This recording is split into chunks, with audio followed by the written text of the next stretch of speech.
ընտրություններից հետո ամեն բոլորիս հետաքրքրող հարցը Հայաստան-Ռուսաստան հարաբերությունները ինչպես են փորձելու կարգավորել։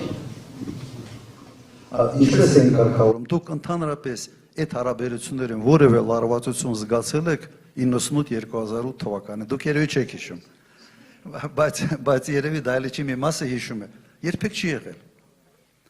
Մենք միջին գազիկինը այդ 10 տարվա ընթացքում մոտարապես 50 քանի դոլարով են գազ առնում։ 3-4 անգամ ավելի էժան ենք առնում,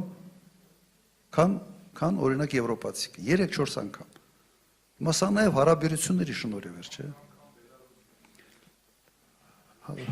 Շատ մենք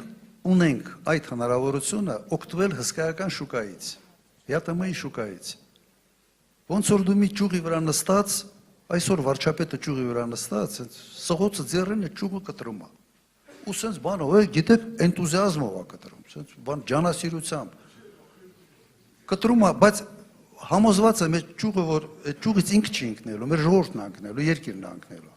Ինքը ինչ որ միտեղ թռնելու է, դա վարպետ է, չէ՞ թռնելու։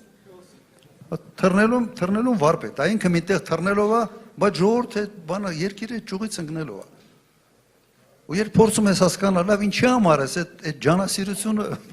ինչի համար, բացատրություն չունեմ։ Կամ հանձնարարել են, կամ իսկապես վերջերս շատ են խոսում, չէ՞ որ բանը այս Արևմտյան Ադրբեջանի մարզպետի կարգավիճակի համար է պայքարում։ Երևի ճիշտ են ասում։